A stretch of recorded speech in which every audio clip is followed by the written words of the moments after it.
They didn't just ask me to move. They shoved me off my seat, while everyone laughed. The woman poured her drink on my dress, calling me a nobody. Her husband recorded it for fun. I was humiliated, broken, tears streaming down my face. Then the door opened, and my husband walked in. Their laughter died instantly. What happens next will give you chills. This is a story of brutal humiliation, and the most satisfying revenge you'll ever witness. If you love powerful karma stories, hit subscribe right now, and stay until the very end. You won't regret it. Keep watching, because the people who destroyed me that night were about to beg for mercy from the one man who could ruin them forever. My name is Mia, and I never thought a single night could break me and rebuild me at the same time. I've been married to Zachary Stone for 3 years now. When we met, he was just starting his business empire, and I was a simple girl from a small town working at a bookstore. We fell in love over coffee and conversations about dreams bigger than ourselves. He asked me once what I wanted from life, and I told him, just to be myself and be loved for it. He promised me that I'd never have to change. As Zachary's business grew, so did his wealth. Within 2 years, he became one of the most powerful investors in the country. But we made an agreement early on. I would stay out of the spotlight. I didn't want the attention, the fake friendships, or the judgment that comes with money. I liked my simple life, my books, my quiet mornings. Zachary respected that. He kept his business world separate from our personal life. Very few people even knew he was married. That night, everything changed. Zachary was hosting a major business gala, where he planned to announce a $10 million investment in one company. It was the opportunity of a lifetime, for whoever won his favor. He asked me to come. He 974 said he wanted me by his side, for such an important moment. I agreed, even though I felt nervous about entering his world so publicly. I arrived at the venue alone, because Zachary was handling some last-minute business calls. The place was breathtaking. Crystal chandeliers, marble floors, and people dressed like they'd stepped out of fashion magazines. I wore a simple white cotton dress, and my mother's pearl earrings. Nothing fancy, but it meant something to me. I found a seat at a table near the front. There were no name cards, no reserved signs, so I sat down and waited for my husband. That's when they appeared. Brandon Cole and Jessica Hartley. He was wearing a designer gray suit, with a gold Rolex that caught the light with every movement. She had on a bright red silk gown that probably cost more than most people's monthly rent, and she was dripping in diamonds. They walked up to my table, with the kind of confidence that comes from never being told no. "Excuse me, you're in our spot," Brandon said, not even bothering to make eye contact with me. I looked around the table. There were no reserved signs anywhere. "I'm sorry, but there's no reservation cards here. There are plenty of other empty seats if you'd like," I started to say politely. But Jessica cut me off, with a laugh that felt like nails on a chalkboard. "Do you even know where you are? This isn't a charity dinner, sweetheart." Her eyes scanned me from head to toe, and I could see the judgment forming. A few people at nearby tables started to notice the commotion. Some even pulled out their phones. Another man joined them.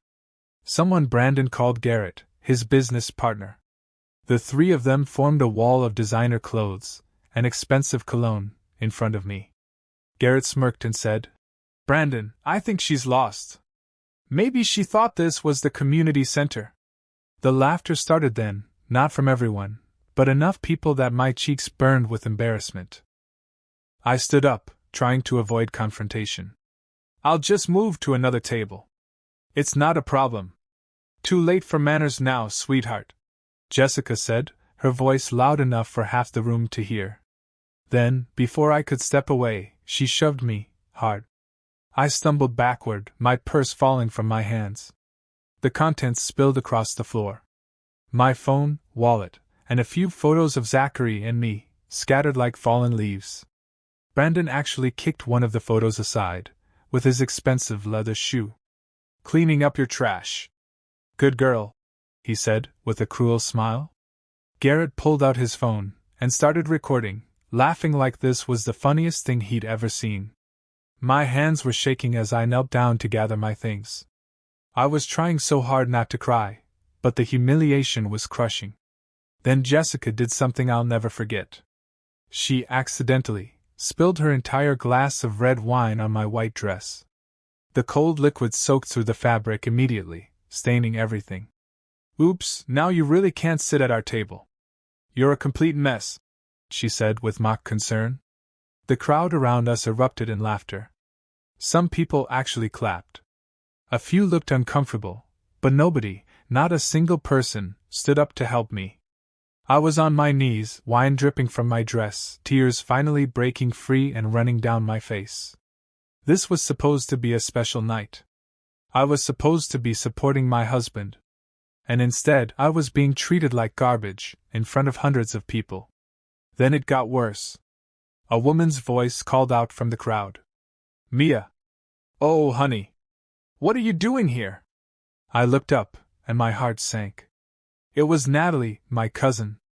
I hadn't seen her in years, not since she married into money, and decided my family wasn't good enough for her anymore. For a moment I felt hope. Family? Someone who knew me. "Natalie, I didn't know you'd be here," I started to say. But she cut me off, just like Jessica had.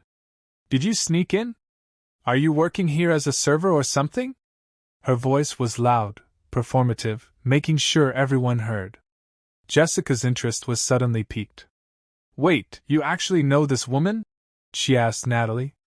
My cousin smiled, and it wasn't kind.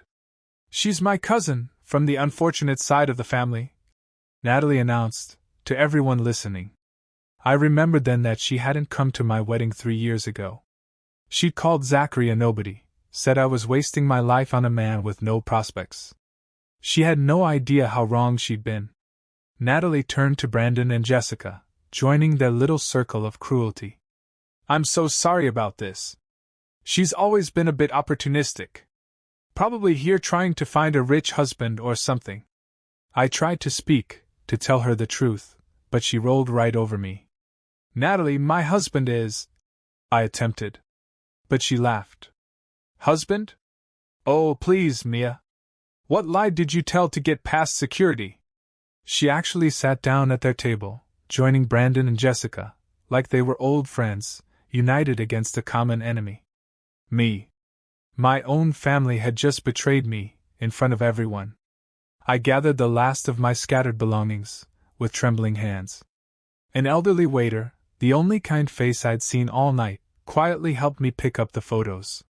He whispered, so only I could hear, "Don't let them break you, miss."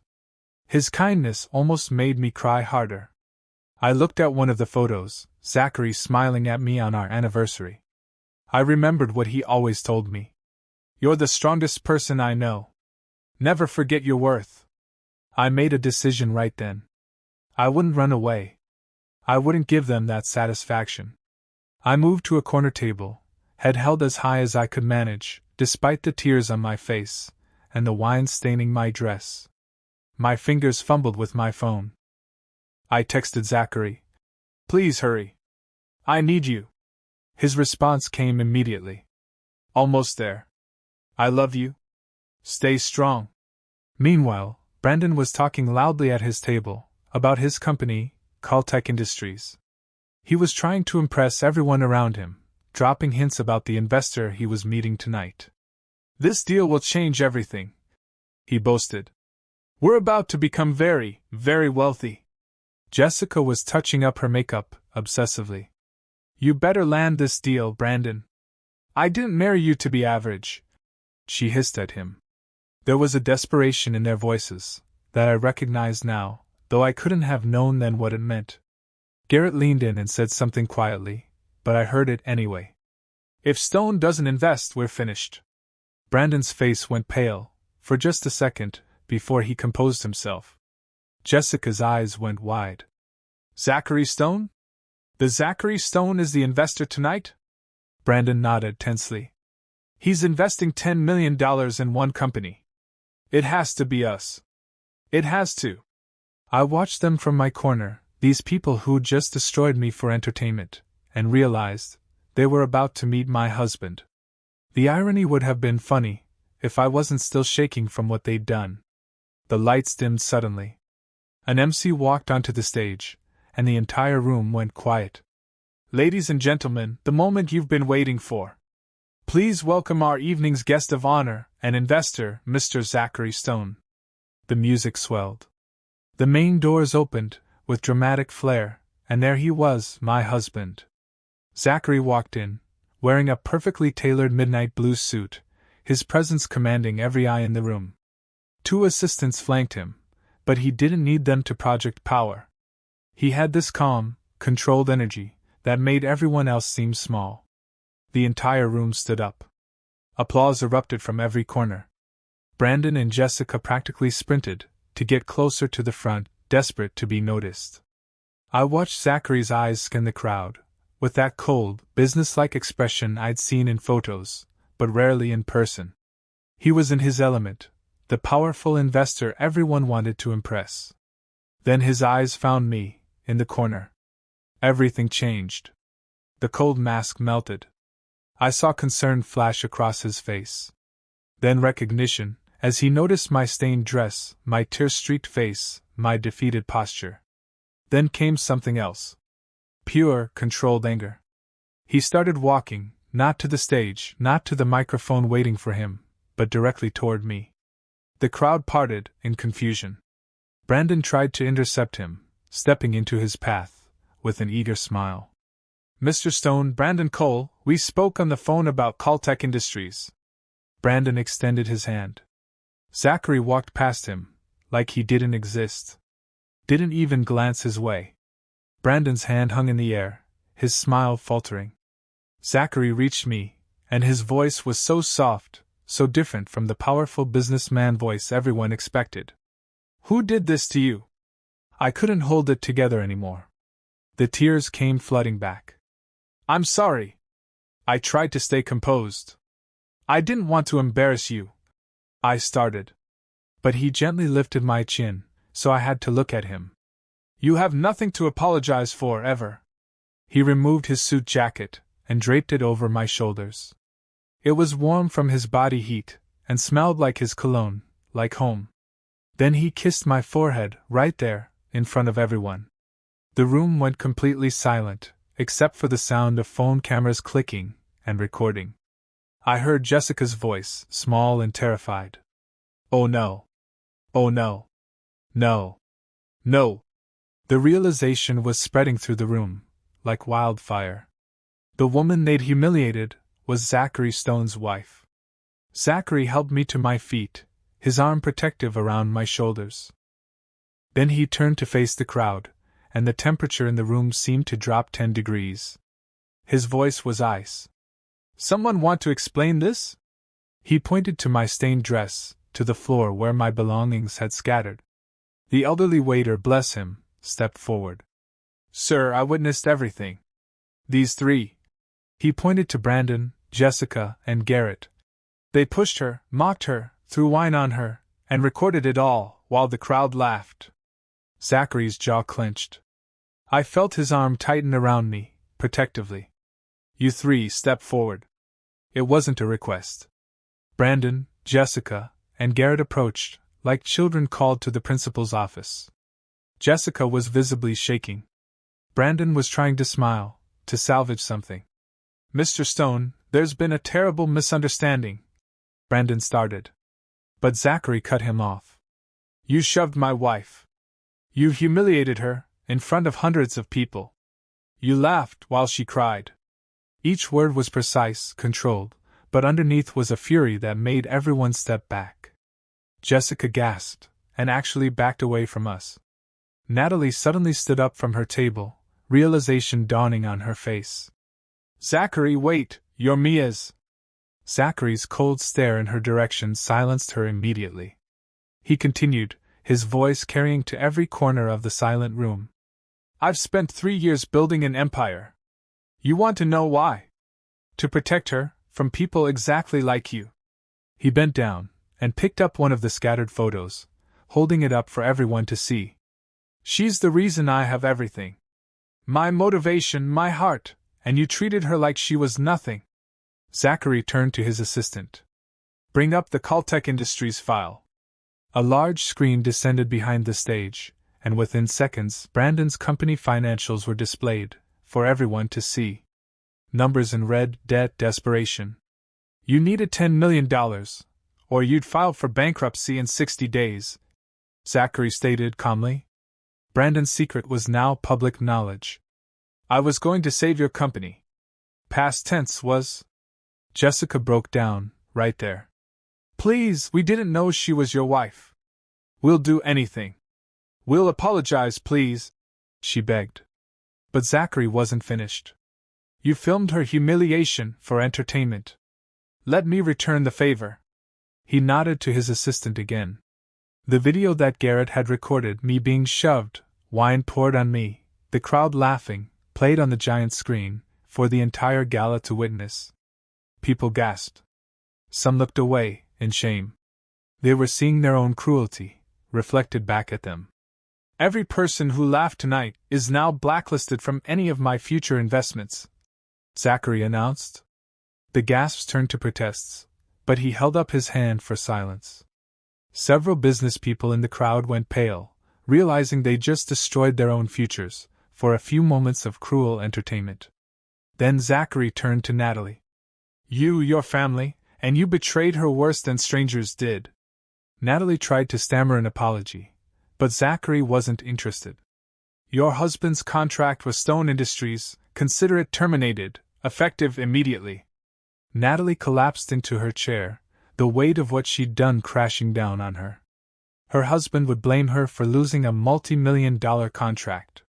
Her marriage might not survive it, but she'd made her choice, when she sided with my bullies. Zachary's final announcement echoed through the stunned silence. Tonight's $10 million investment will not be going to any company here. Instead, it will go to Helping Hands Charity, an organization that supports women escaping humiliation and abuse, in my wife's name. Security appeared, and began escorting Brandon, Jessica, and Garrett out. Jessica was screaming apologies. Brandon was begging, his dignity completely gone. Garrett dropped his phone, trying to delete the video, but it was already too late. It had been uploaded to the big screen, saved, recorded by dozens of other phones in the room. Other guests who had laughed earlier started quietly leaving, unable to face the shame. Zachary addressed the remaining crowd, one final time. Let this be a lesson to everyone here. Treat every person as if they own your future, because they might. A few people tried to clap, tried to get back into his good graces, but Zachary ignored them all. He turned to me, his expression softening completely. Let's go home, he said quietly. I nodded, unable to speak past the lump in my throat. These were tears of relief now, not humiliation. I knew you'd come, I whispered, as we walked toward the exit together. This time my head was held high, not because of his power or his money, but because I remembered my own worth. That's what they tried to take from me, and that's what I'd reclaimed. As we left, I saw Brandon outside through the glass doors, his phone pressed to his ear, probably calling bankruptcy lawyers. Jessica was already walking away from him, always looking for the next wealthy target. Garrett sat on the curb, his whole world collapsed. And Natalie was crying, her husband screaming at her about the lost contract. That night changed everything. Brandon's company did collapse within the month, exactly as Zachary had predicted. Jessica left him, and searched for another wealthy man, but word had spread. Nobody wanted her. Natalie's husband did divorce her, and she reached out to apologize months later. I didn't respond. Some bridges, once burned, can't be rebuilt. But here's what I learned, what I want you to understand. I didn't feel joy watching them suffer. I felt sad. Sad that it took my husband's power for them to see my worth. Sad that respect is something people only give when they fear consequences. True strength isn't in revenge. It's in knowing your value, even when the whole world is laughing at you. Zachary didn't make me worthy.